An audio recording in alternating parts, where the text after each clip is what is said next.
Hello and welcome back to Art Bites. As part of our series on portraiture, this video is going to be looking at how to draw eyes. If you've not already, make sure you hit the like and subscribe buttons down below. Now, the equipment you are going to need for this tutorial is a drawing pencil. Now, a regular HB pencil is fine. I'm going to use a 2B pencil because it'll make it slightly easier to get some of those darker tones. If you've got softer pencils like a 2B, that's great. If not, HB will be fine. You're going to need a rubber and you're also going to need a pencil sharpener. Finally, and probably most importantly, you're going to need a piece of paper and some eyes to draw from. So I'm going to start our tutorial by beginning to outline the eyes. I'm going to start that off by just drawing some guidelines for where I'm going to put the left and right eye. And make sure I'm going to leave a space in between those eyes. That space is going to be the exact same width as one eye. So this is a really common mistake that people make, is they'll sometimes put the eyes too far apart or too close together. So if we look at this photograph of my eyes, you can see that my eyes are thankfully the same size as one another, but also that gap in the middle is the same size as both of those eyes. And that's a really useful thing to realise. So now I'm going to draw an oval between these two guidelines. Notice this rounded shape in the corner of the eye, that's the tear duct. I'm going to recommend that after each step, you go back and do the same step to the other eye, as this will help to make sure that you keep both of your eyes matching. Now, everyone has different shapes and sizes of eyes, so you need to make sure you are looking back at those eyes that you're drawing from, be they in a mirror or a photograph, so that you can change the shape that you're drawing to match that better.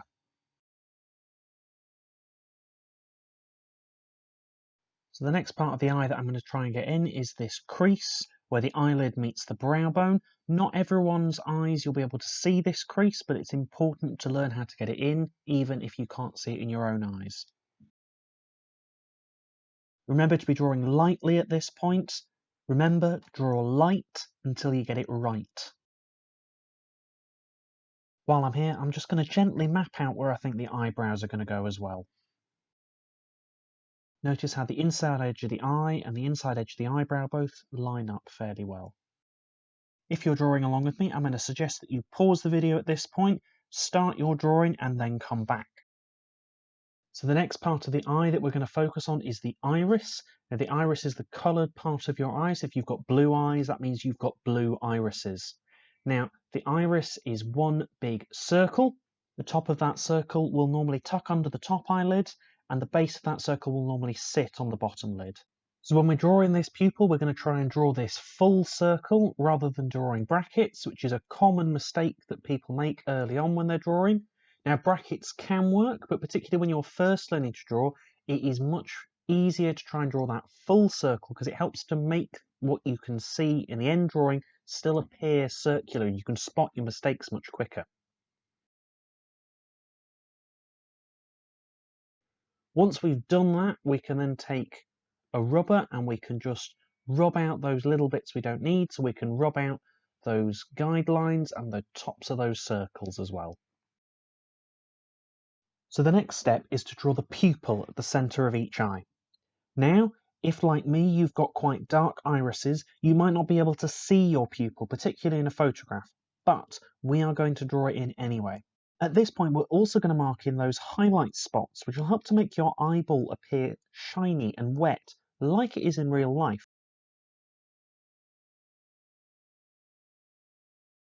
Now, the reason I'm drawing my pupils in anyway is because it will be the darkest part of the eye, and whilst I can't see it in this photo, I will definitely be able to see that iris in real life.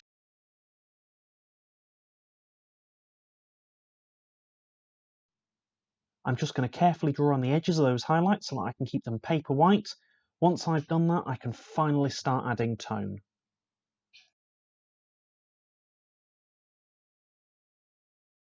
Now that I'm starting to add tone, I'm going to start with the darkest tones, which is, as I've already said, going to be the pupil.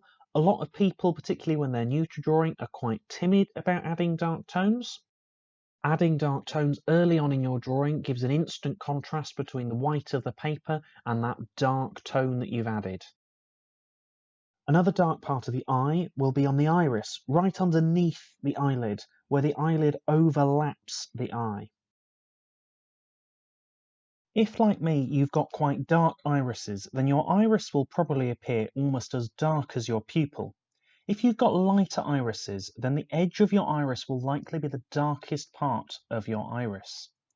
Regardless of whether you've got light or dark eyes, I'm going to suggest that you start with this dark ring around the edge of this iris, as it also helps to establish the edge of the iris compared to the rest of the eyeball. If you've ever looked close up at your eye, you might have noticed that there are lines which come out from the centre of your pupil out to the rest of the iris. So we're going to draw these lines now. Now, if you've got dark irises like me, you're going to draw these quite dark. And if you've got light irises, you'll draw yours much lighter and much more gently. You want to make sure that these radiating lines overlap a little bit. If you leave a gap, it will look as though you're able to see through the iris to the rest of the eyeball behind. And obviously, that's not the case. Once you've finished those lines, you're going to want to go back over the top of them gently to blend them together slightly to bring that iris together as one. Pay close attention to the eyes that you are drawing. If you've made them too dark, like I have, you can use a rubber to sort of bring that back out a little bit. If you need to make certain areas of that iris darker because your eyes have a dark spot there, then you need to do that now. So the next thing we're going to do is we're going to establish the tear duct. So the tear duct is that little pink triangle in the corner of your eye closest to your nose.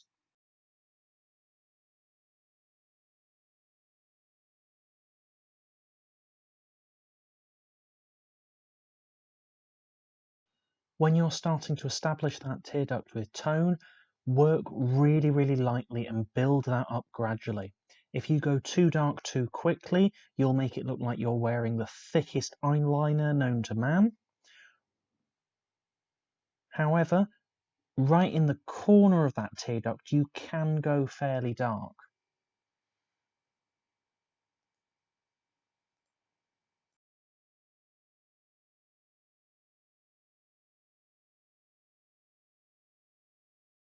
So we're going to come across to this other corner and create another shadow here. Now, these are called the whites of your eyes for a reason. So these shadows need to be really, really light. However, by adding them, it gives a shadow in the areas of the eye going back and leaves a shiny highlight in the areas coming forward. This creates an impression that that eyeball is a 3D object rather than a flat surface. Remember, it's called an eyeball for a reason. So I'm now going to start to work in tone into the areas around the eye. I'm going to start with this little crease from the eyelid that we mentioned earlier, and I'm going to work my way from there.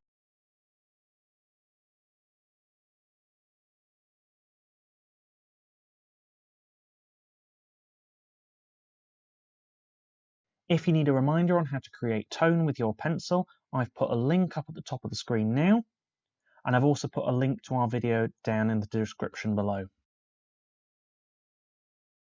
Notice how as I make the skin darker, I'm taking a little bit of time to darken up some of the lines around my eyelid to make that clearer. Because the top eyelid is in shadow from the eyebrow, we need to leave the bottom eyelid slightly lighter. At this point, I'm just trying to cover the skin with a very light layer of tone. This is because I know the skin is going to be darker than the whitest white, which is the white of those eyes, so I know I need to make it darker than that already. As I continue to add tone, I need to make sure that I'm getting my tones darker as I come in towards the nose and in towards the eyebrows. This is because these areas will receive more shadow because they are further back than the surrounding skin. So for example, nearer to the nose comes further forward, so the areas either side of the nose will be darker. As we come up to the eyebrows come further forward, so the skin underneath them will be darker.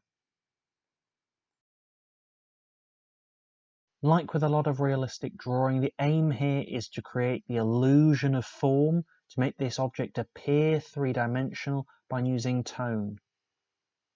The lighter tones make things appear like they're coming slightly further forward and they're getting caught by the light, whereas the darker tones make things appear further back as though they're in shadow. So we're going to move on to eyelashes now.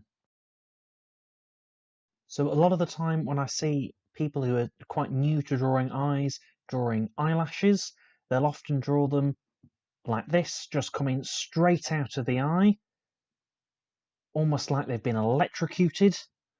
Now, obviously, that is not what eyelashes look like in real life. In real life, they've got this kind of curl and this kind of flick, and they overlap and they go in different directions. So, what we're going to do here is I'm going to start to draw these eyelashes in. Now, you can see these ones at the bottom, they sort of curl towards us, and the ones on this top eyelid on mine, they come almost straight out, so I can barely even see them through that iris.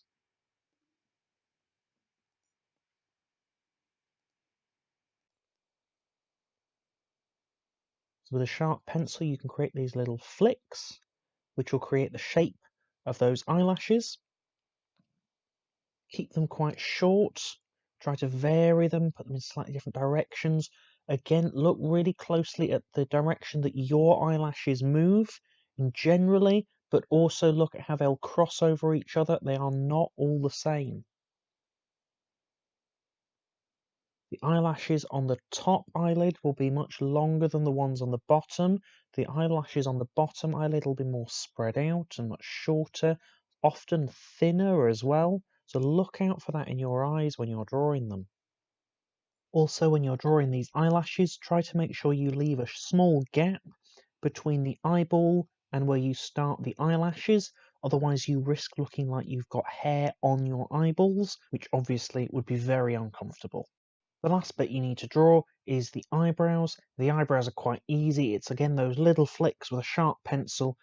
Unlike the eyelashes, these are going generally more or less in the same direction, though you will also get some of those going off in little random directions as well. That's it for this tutorial on drawing eyes. If you've enjoyed this video, please make sure you hit the like button. If you'd like to see more of our art videos, please make sure you hit the subscribe button. And, as always, thank you very much for watching.